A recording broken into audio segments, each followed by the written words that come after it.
अंतिम दिनों के संकेत कार्यक्रम में आपका हार्दिक स्वागत है। हफ्ता दर हफ्ता मैं और ब्रदर जगन बहुत से विषयों को बाइबल से उठाकर आपको बता रहे हैं। इसमें इतने सारे ट्रेजर्स इस बात को आप जैसे बहुत से दर्शक हमें फोन करके बता रहे हैं, और जब मैं बहुत से लोगों के साथ बात करता हूं तो कहते हैं कि मैंने पहले इस एंगल से कभी देखा ही नहीं। बहुत खुशी होती है। आज भी वैसे ही एक ट्रेजर के बारे में हम बात करेंगे। वो भी we are talking about the book of Daniel, very particularly क्योंकि उसमें एक प्रोफेटिक विषय है, बहुत से सीक्रेट्स उसके अंदर है। आइए हम ब्रदर जगन से मीट करके बहुत से सवाल पूछते हैं। Brother Jagan, once again welcome to the program. धन्यवाद। लास्ट वीक हमने ब्रदर डैनियल के कैरेक्टर के बारे में देखा। बहुत से inbuilt, Daniel had lot of inbuilt qualities, but God also gave him lot of qualities. उसके हिसाब से इन्होंने भी उसके लिए सैक्रिफाइस किया। आपने सैक्रिफाइस शब्द का उपयोग किया। बहुत से लोग इस सैक्रिफाइस को नहीं देख रहे हैं। So there is a sacrifice, and जैसे नो पेन नो गेन होता है, only when we sacrifice God also gives that जो हमें मिलना चाहिए। एक छोटा सा सवाल है, एक इस वचन से मैं एक सवाल पूछना चाहता हूँ। In Daniel chapter 6 verse 28, so this Daniel prospered in the reign of Darius and in the reign of Cyrus and the Persian, ऐसा दिया है। सो डैनियल जो है इस दौरान अलग अलग राजाओं के राज में प्रॉस्पर होते आ रहे हैं। लेकिन यही डैनियल, आप you go to chapter 10, Daniel chapter 10 verse 13, थोड़ा सा अलग है। उसमें उसमें क्या लिखा है देखिए। But the prince of the kingdom of Persia which stood me 21 days, and behold Michael one of the chief princes came to help me, for I had been left alone there with the kings of Persia, ऐसा लिखा है। एक वचन में ही prospered और he was very favoured. थोड़ा सा अगर आप चैप्टर को आगे देखेंगे तो ऐसा एक सिचुएशन है। इसका कारण जरा बताइए। देखिए, ये बहुत गहरा विषय है, लेकिन साथ में दिलचस्प भी है। देखिए, यहाँ पर क्या बताया गया है। यहाँ पर दानियल सभी राजाओं के साथ अपनी अच्छी छवि बताकर अच्छे से रह रहा था। रिकॉर्ड में है। रिकॉर्ड है। लेकिन यहाँ पर फारस का राजा उसके विरुद्ध में हो जाता है। वो किसके विरुद्ध में होता है? वचन 12 में दानियल जो प्रार्थना करता है उसका जवाब आता है। ये जवाब किसी भी तरह से दानियल तक न पहुंचे, इसलिए फारस का राजा उसके विरुद्ध खड़ा होता है। 21 दिनों तक वो मुझसे लड़ता रहा, ये लिखा है। ये ऐसा क्यों हुआ, इसे जानने के लिए हमें इसकी गहराई में जाना होगा। आसमान से आने वाला वो दूत, स्वर्गदूत, क्या संसार का कोई राजा उसके विरुद्ध में खड़ा हो सकता है? दूसरी बात, अगर कोई खड़ा भी हो जाए तो क्या वो स्वर्गदूत उस राजा से हार जाएगा? उसकी मदद करने के लिए कौन आया? मिकाएल आया। यहाँ पर ये कौन सा कॉन्सेप्ट है? यानी फारस देश का ये राजा इस स्वर्गदूत से भी बहुत बड़ा है क्या? इस तरह का एक सवाल उठता है। यही हमें समझना है। ये किसके बारे में कहा गया अगर हम इसे देखते हैं। अब ये फारस देश का राजा ऐसा नहीं, लेकिन उसके अंदर काम करने वाला जो शैतान, उसके बारे में कहा है। ओके। देखिए, इसके बारे में एक और रेफरेंस है। कहाँ पर लिखा है? यहजकेल अध्याय 28 वचन 12 में लिखा है, हे मनुष्य के संतान, सोर के राजा के विषय में विलाप का गीत बनाकर उससे कहे, यानी सोर का राजा। पर किसके बारे में कह रहा है? लूसीफर के बारे में कह रहा है। तो बुद्धि से भरपूर और सर्वांग सुंदर है, लाल सब भांति की मणि और सोने के पहरावे थे। ये डिस्क्रिप्शन है। उसने सूर के राजा के बारे में क्यों कहा? अगर ये देखते हैं, उस समय जिसका राज था उसमें शैतान था, वो शैतान के वश में था, और इसलिए शैतान के बारे में नहीं कहा, लेकिन वो जिसमें था उसके बारे में कहा है, तभी ये उसको लगेगी। ये बाइबल का एक प्रोसीजर है। अब इस फारस देश के राजा के अंदर शैतान था, और इसलिए वो क्या करता है? वो इसका सामना करता है। तब स्वर्ग से ये प्रकाशन आता है। अब ये प्रकाशन दानियल तक न पहुंचे, इसलिए ये जो राजा था वो ये प्रकाशन दानियल तक न पहुंचे इसलिए रोकता है। सो वहां एक स्पिरिट काम कर रहा वो है। आत्मा उसमें काम करती है। ये कैसे होता है, इसके बारे में एक उदाहरण देता हूँ। ये शायद हो, क्या आपने देखा? ये मत पूछिए, मैं तो बस एक उदाहरण दे रहा हूँ। कहिए परमेश्वर मेरे द्वारा एक विषय के बारे में बताना चाहते हैं, पर कहिए कोई उस संदेश को रोकना चाहता है। मैं ये कह रहा हूँ, यानी जब तक हम बैठकर प्रार्थना न करें तब तक वो नहीं आएगा, यानी जब हम प्रार्थना करेंगे तभी वो आएगा, ये कह रहा हूँ। यानी वो प्रार्थना करने ही नहीं देगा, बिजी करते ही रहना। इतना बिजी कर देगा, आपको और कोई काम करने नहीं देगा, यानी आपको अकेले रहने ही नहीं देगा। यानी यहाँ फारस देश के राजा से लड़ने की जरूरत ही नहीं पड़ेगी। एक साथ बात करते रहिए, बात करते रहेंगे और समय का पता भी नहीं चलेगा। ऐसे अगर दानियल से पूछे तो दानियल किससे बात नहीं कर पाएगा? वो किससे बात नहीं कर पाएगा? स्वर्गदूत से बात नहीं कर पाएगा। तो फिर ऐसा ना हो, इसलिए उसने 21 दिनों तक रोक कर रखा। 21 दिनों तक फारस देश के राजा को शैतान ने उपयोग किया, दानियल का स्वर्गलोक से कनेक्शन ही कट कर दिया। So which means the devil also knows God's plan. यानी उसने स्वर्गदूत को आते देखा ना, हाँ। ये भी आत्मा है और वो भी आत्मा है। करेक्ट। यानी फारस देश के राजा की आत्मा उसे देख सकती थी ना, यानी वो अगर इसे देख सकता है तो ये भी उससे देख सकता है। करेक्ट। तो वो आ गया। यहाँ एक और विषय के बारे में देखते हैं। केवल इतना ही सबूत नहीं, लेकिन और भी सबूत है। यहाँ पर मिकाएल क्यों आता है, वही वही मेरा अगला सवाल था, आपने खुद ही बता दिया। माइकल ही क्यों आया? देखिए, बाइबल में इसके लिए दो घटनाएं हैं। जहां जहां पर शैतान आता है वहां मिकाएल आता है। उदाहरण के लिए यहूदा की किताब, वहां पर मूसा के शरीर के बारे में तर्क लिखा गया है। हाँ। अब ये जो तर्क हुआ था, यानी ये किसके किसके बीच में तर्क हुआ था? मिकाएल और शैतान के बीच में। हाँ, गॉड वहाँ पर आए नहीं। परमेश्वर बीच में नहीं। जकरिया की किताब, उस समय तो महायाजक यहोशू था। यहोशू की किताब वाला नहीं, लेकिन महायाजक यहोशू। दूसरी बार जब भवन बना था जरुब्बाबेल के साथ में ये था। ये जो महायाजक यहोशू था उसके वस्त्र पर दाग लगे थे। तो उस जगह पर एक मुसीबत आई। अगर उस परिस्थिति को देखे तो यहाँ शैतान का सामना किसने किया? मिकाएल ने किया, माइकल। यानी जहां जहां शैतान की बात आई वहां उसका सामना मिकाएल ने किया और समस्या हल कर दी। एक और बात हमें समझनी है, वो क्या है पता है? एक और डायमेंशन। एक और डायमेंशन। देखिए वो क्या है? अगर शैतान के तुल्य अगर कोई है तो वो मिकाएल है।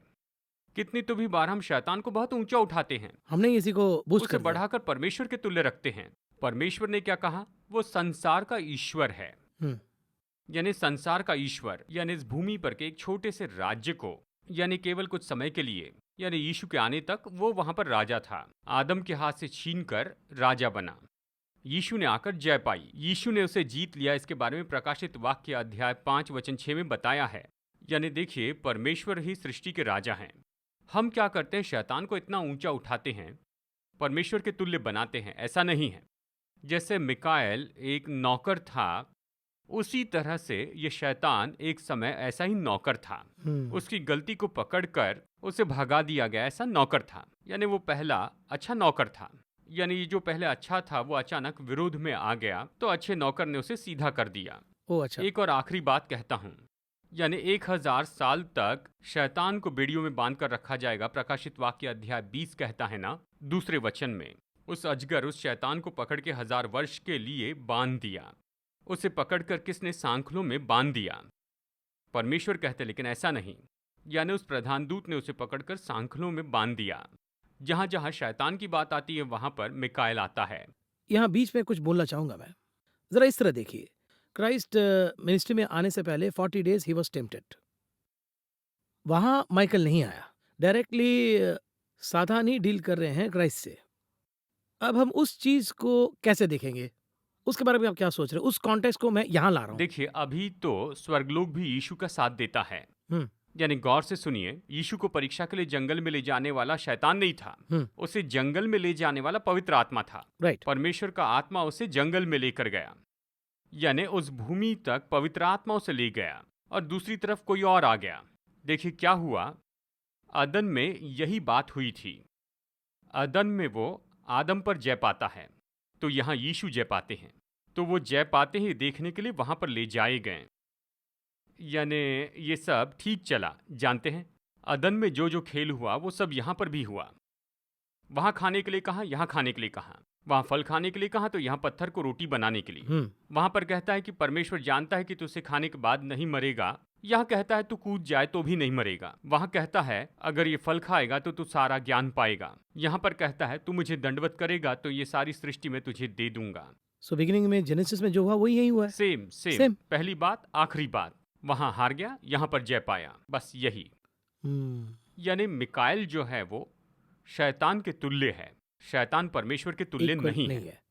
इस पॉइंट को आपने क्लियरली समझाया। तो हमें ये करना है कि we did not equate devil to equal to God. ऐसा हम एक गलत सोच में रहे थे। आप पूछ रहे हैं इसलिए मैं इसे बता रहा हूँ। शैतान तो हमारे भी बराबर नहीं है। हम उससे डरे इतना अधिकार उसके पास नहीं है। देखिए, हम तो परमेश्वर की संतान हैं। जितनों ने उस पर विश्वास किया उन्हें परमेश्वर की संतान होने का अधिकार दिया है। वे आर चिल्ड्रन ऑफ गॉड। शैतान सेवक। परमेश्वर ने यीशु को जो सम्मान दिया है वही सम्मान उसने आपको और मुझे दिया है। हमने क्या किया है? हमने पिता और हमारे बीच नौकर को लाया है। यानी पिता का भय माने या फिर उसके नौकर से डरते रहें। यही हो रहा है। यानी यही बात हम सबको समझनी है। यानी मैं यीशु मसीह के लहू से धोया गया हूं, मैं परमेश्वर की संतान हो गया। हम और शैतान एक जैसे नहीं हैं। हम कहेंगे वो भागेगा। परमेश्वर पिता इतने महान है, उसका नाम लेते उसे भागना होगा। यही उसके लिए नियुक्त किया गया। यानी हम अपने पिता का नाम भय से नहीं लेते हैं, इसीलिए वो रहता है। तो उस वीक पॉइंट को वो पकड़ लेता ये है। वीक पॉइंट है। आगे बात करेंगे। ब्रेक के पहले जो सवाल पूछूंगा, ये जो रेवलेशन है ये सिर्फ स्पेशल पीपल के लिए है क्या? हमारे दर्शकों को भी मिलना चाहिए। मैं भी बाइबल पढ़ता हूँ लेकिन मुझे रेवलेशन नहीं मिल रहा है, ऐसा कुछ दर्शक कह रहे हैं। उसके अंदर मैं कैसे जाऊं? एक तरफ तो सैक्रिफाइस करना ही है, लेकिन मुझे उसके अंदर भी जाना है। तो उस तरह के लोगों के लिए है क्या? बिब्लिकल प्रूफ है क्या? यही सवाल है। आगे बात करेंगे ब्रेक के बाद।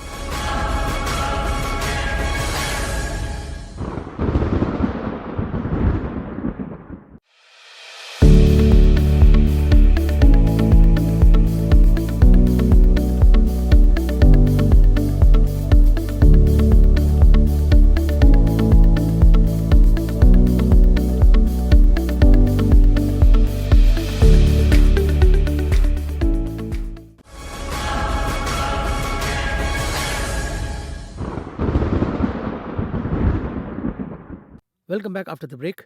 ब्रदर जगन, अभी हमने इतने सारी बात की। मैं बिलीवर हूँ, मैं पढ़ रहा हूँ, मुझे उसमें इंटरेस्ट है। I want to really come to that level, ऐसे दर्शक उत्साह से पूछते हैं। बट बिब्लिकली ये सब के लिए है, इसका कोई प्रूफ है क्या? यशायाह 45:11 परमेश्वर ने स्पष्ट कहा, यहोवा इस्राएल का पवित्र है।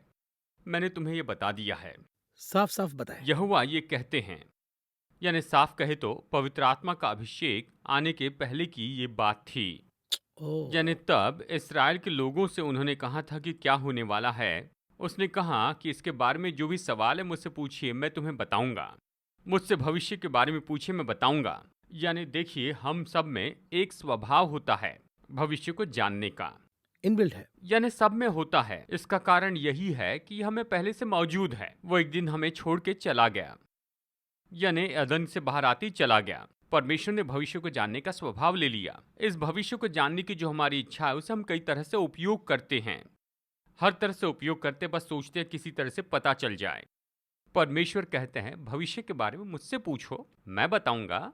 यानी हम जो अभी चर्चा कर रहे हैं ये वही है, हम इस पर चर्चा कर रहे हैं। तो कई लोग बाहर चले जाते हैं। इस्राएली लोगों ने भी यही किया।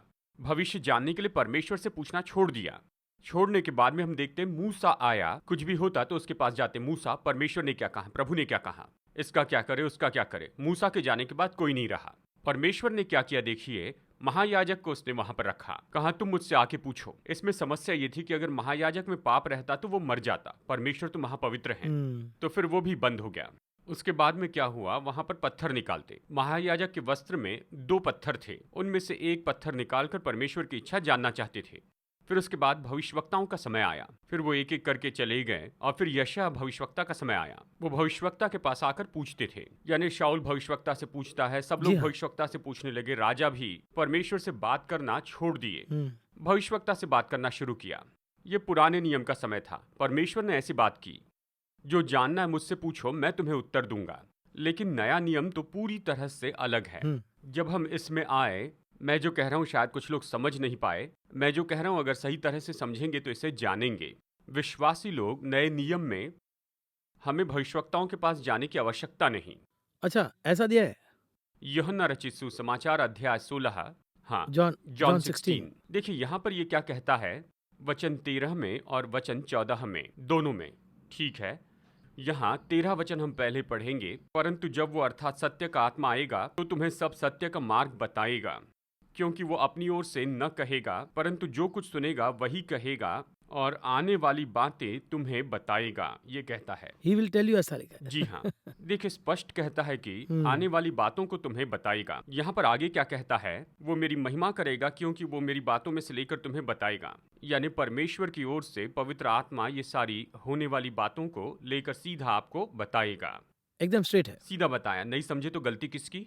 हमारी गलती है। हम क्या करते हैं, एक मीडिएटर फिक्स करते हैं। पुराने नियम में वहां पर इस तरह के मीडिएटर क्यों थे? यानी परमेश्वर और मनुष्य के बीच में वहां पर मोटा पर्दा था, महापवित्र स्थान और पवित्र स्थान के बीच। वहां भीतर कोई नहीं जा सकता था। नए नियम में प्रभु यीशु ने वो पर्दा फाड़ दिया। अब प्रभु यीशु मसीह के लहू के द्वारा हम परमेश्वर के करीब आ पहुंचे हैं। हम उसके पास आ सकते हैं और वो हमें स्वीकार करेंगे, पर हमने उसे स्वीकार नहीं किया। तो चलिए मैं आपसे एक सवाल पूछता हूँ, नए नियम में भविष्यवक्ता की क्या जरूरत? पर वो भी है ना, इफिसियों में वचन स्पष्ट कहता है परमेश्वर ने चर्च की उन्नति के लिए भविष्यवक्ताओं को नियुक्त किया है, कहता है। इसी तरह से अगर हम देखें तो पुराने नियम में यानी भविष्यवक्ता हैं, आपको जो भी भविष्यवक्ता पसंद है उसका नाम लीजिए। पुराने नियम में बहुत लोग हैं। हाँ, उसमें कौन सा भविष्यवक्ता पसंद है? पसंदीदा तो नहीं, लेकिन एक और कैरेक्टर के बारे में बताता हूँ।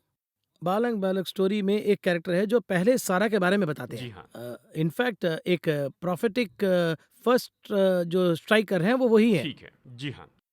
अगला जो है वो है ये जोना। योना। सभी नेगेटिव है सोच रहे हैं। नहीं नहीं, सबको अलग अलग भविष्यवक्ता पसंद आ सकते हैं। हाँ, क्योंकि बहुत चीज़ उससे सीख सकते सीखे हैं। हैं, यानी आपने इतने नाम लिए हैं। नए नियम में यूहन्ना को छोड़िए, हमने इस पर चर्चा की यहाँ है। बात कर रहे हैं। दूसरा भविष्यवक्ता बताइए।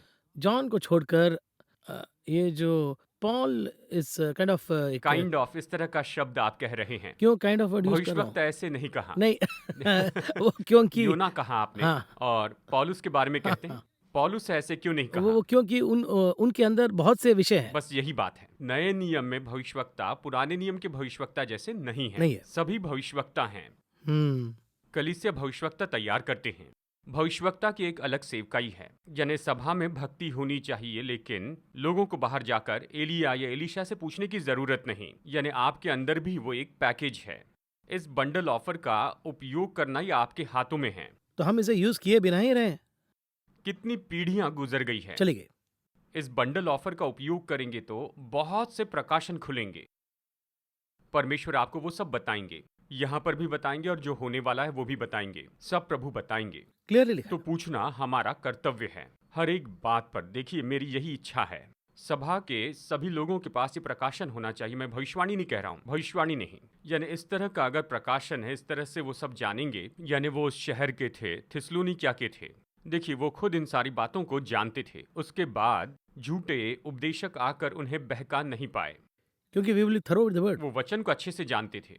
यानी इस तरह से होने वाली बातों के बारे में चर्चा करने के लिए परमेश्वर तैयार हैं, पवित्र आत्मा भी तैयार है। क्या हम तैयार हैं? अगर हम तैयार हैं तो परमेश्वर हमें बहुत कुछ बताएंगे। तो इतनी सारी बातें हैं। अभी हम ब्रदर जगन आपने बहुत क्लियरली एक्सप्लेन किया। हम प्रभु ने हमसे आकर उस कीज़ को दिया है। की को हाथ में रखकर हम ढूँढ रहे हैं चाबी को। ये तो ऐसा ही हो गया ना? But let's go back to Daniel for a minute. Daniel में एक ट्रेजर है, एक अंडरस्टैंडिंग है जिसकी ज़रूरत है। डैनियल चैप्टर 2 में जो आता है उसमें और डैनियल चैप्टर 5 में जो आता है उसमें डिफरेंस है। 5 में जो है जजमेंट है। डैनियल चैप्टर 5 मैं इसे दर्शकों से कहना चाहूँगा, अगर वाकई में आप इस कार्यक्रम का आनंद लेना चाहते हैं तो आपको बाइबल में हम जो वचन कह रहे हैं उसे पढ़ना पड़ेगा। यही एक फंडामेंटल बेसलाइन है, तभी आप इसे भी एंजॉय कर सकते हैं। सो देखिए, डैनियल 2 में एक अलग तरह का ड्रीम है। डैनियल 5 में विजन। 5 में जो विजन आ रहा है that is more of a judgement.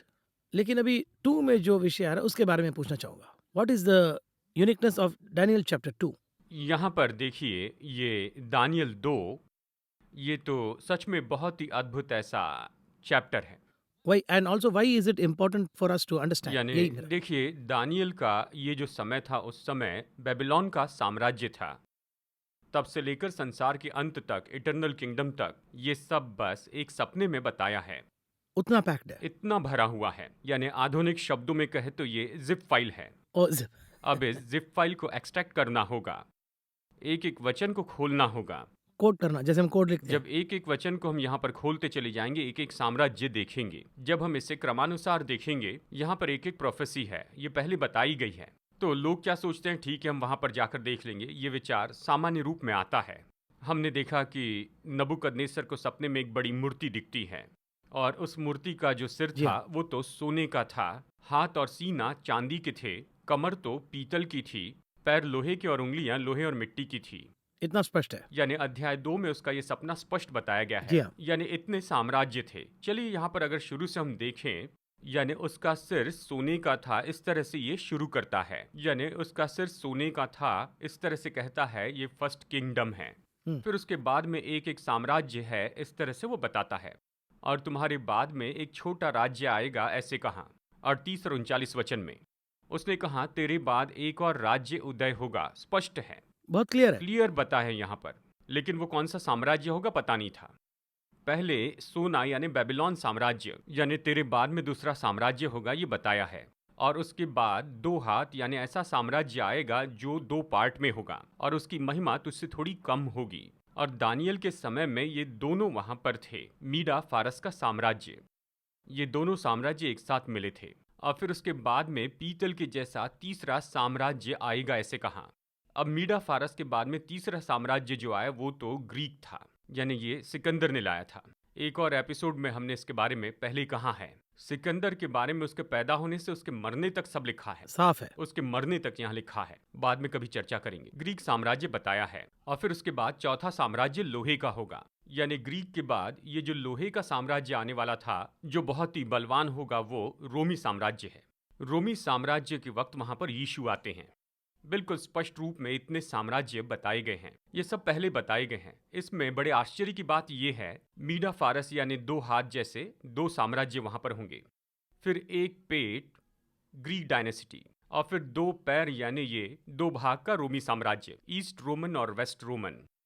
और उसके बाद पैरों की जैसे 10 उंगलियां होती हैं, 10 कंट्रीज किंगडम आएगा, कहाँ है। यानी ये सब आ गए हैं, बस ये 10 कंट्रीज ये बस आने के हैं। यानी इतिहास में हम देखते हैं ये सारे साम्राज्य थे। रोम 2 भागों में था, ईस्ट रोम वेस्ट रोम। यीशु के जमाने में ही ये ऐसे था। एक और सवाल है ब्रदर जगन, इतना डिटेल से प्रभु बता रहे हैं, does God take pleasure in telling the secrets to his people?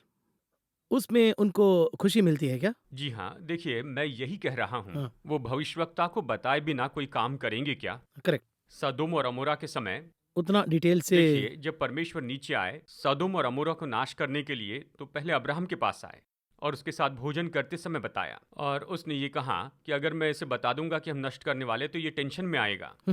हमारी भाषा में कह रहा हूँ, करेक्ट है ना? लेकिन फिर भी उसे बताया, ऐसे वो नीचे उतर कर आके कह रहे हैं। बताया। अब यहाँ पर बात ये है, वो चाहते हैं कि हमें पता चले। हाँ, मैं यही पूछ रहा मैं बिना बताए ये काम करूँ तो कल परमेश्वर ने बिना बताए ये किया, ऐसे कोई न कहने पाए। बाकी और कोई नहीं, लेकिन जो उसके करीबी है, जैसे कि अब्राहम या मूसा, इस तरह से। दूसरी बात जो मैं यहाँ पर इस तरह से देख पाता हूँ, परमेश्वर हमसे क्या कह रहे हैं। उन नगरों को नाश करने की बात जो मुझसे कही, तो उस बात से मैं उसका मन बदलूंगा, ये वो सोचते हैं। उदाहरण के लिए देखिए, उसने मूसा से कहा, तू बाजू हट, मैं इन्हें नाश करूंगा, पूरी जाति मिटा दूंगा। गुस्से से ही कह दिया। हाँ। क्या मूसा इतना बड़ा था और परमेश्वर इतने छोटे थे? कितना डिटेल से, सर्वशक्तिमान परमेश्वर चाहे तो एक तो सेकंड में। बाजू हो जाए, इसका मतलब क्या है कि मैं तुझे यहाँ से लांग कर नहीं जाऊंगा। यहाँ मूसा का जो शरीर है उसकी बात नहीं, लेकिन उसके आत्मिक यानी आत्मिक संबंध की बात आती है। मैं तुझे पार करके नहीं जाऊंगा, अगर तू मुझे परमिशन दे तो करूंगा। उस हद तक हमें अलाउ कर रहे यानी हैं। देखिए, हम उसके कितने करीब होते हैं। अब्राहम से कहा, मैं सदोम को नाश करूंगा, और वो उससे विनती करता है। 10 लोग भी हो तो ठीक है ना, नेगोशिएट कर रहे हैं। यानी उसने विनती की, मध्यस्थी की। यही कह रहा हूं, परमेश्वर ने नहीं कहा बस कर रुक जा, अब्राहम रुक गया। एक और बात करके वहां पर देखिए, अब्राहम रुक गया था, परमेश्वर ने नहीं रोका। अगर अब्राहम विनती करता तो सदोम को नाश नहीं करता। बात तो ये है, लूत के कहने पर सोआर को छोड़ दिया। मैं उस पहाड़ पर नहीं जा सकता हूं, तो सोआर में चले जाऊंगा। ठीक है, जाओ, तेरे लिए मैं उस नगर को नाश नहीं करूंगा। लूत के कहने पर सोआर को छोड़ दिया, अब्राहम के लिए क्या सदोम को नहीं छोड़ता? जरूर क्यों, ऐसे ही तो है। इस तरह है। यानी इतनी आसानी से परमेश्वर हमारे साथ घुल मिल जाते हैं। वो परमेश्वर जो इनके साथ थे, वो आज हमारे साथ में हैं। और आज भी हम इन भेदों को यहाँ पर देख सकते हैं। कितने तो भी भेद हैं। प्रभु हमें ये सारे रहस्य बताना चाहते हैं। ऐसे प्रोग्राम के माध्यम से लोगों को बताने का मौका परमेश्वर हमें देते हैं। और देखिए, मेरी इच्छा यही है, सभी दर्शक जिंदगी में उन्नति पाए। बदलना है। जैसे एक और सवाल है, ये सीक्रेट सब हम सुन रहे हैं, बोल रहे हैं, सुनने वालों से वो क्या उम्मीद कर रहे सुनने वालों, पहली बात, आप परमेश्वर पर विश्वास करें, ऐसे बनिए। हैं? फंडामेंटल बात यही है। मूसा को ये विश्वास जीतने के लिए 40 साल लग गए, 40 इयर्स। भेड़ चराते हम हुए। तो ऐसे फ्यू लाइंस में पढ़ लेते जी हैं, हाँ, लेकिन सोचिए 40 साल, 7 दिन। For decades. अब्राहम ने 25 साल तक संघर्ष किया। इस तरह उनको हम भी देखते हैं। इवन जोसेफ भी स्ट्रगल किए हैं। जी हाँ, देखिए, बहुत ज्यादा स्ट्रगल बड़ा था। स्ट्रगल। देखिए, यहाँ पर याकूब उत्पत्ति 49 में, इकट्ठे हो जाओ और मैं तुमको बताऊंगा कि अंत के दिनों में तुम पर क्या क्या बीतेगा। जो भी बताए वो सब भविष्यवाणी थी। ये भविष्यवाणी करने के बाद इसे पूरा होने के लिए कितने साल लग गए।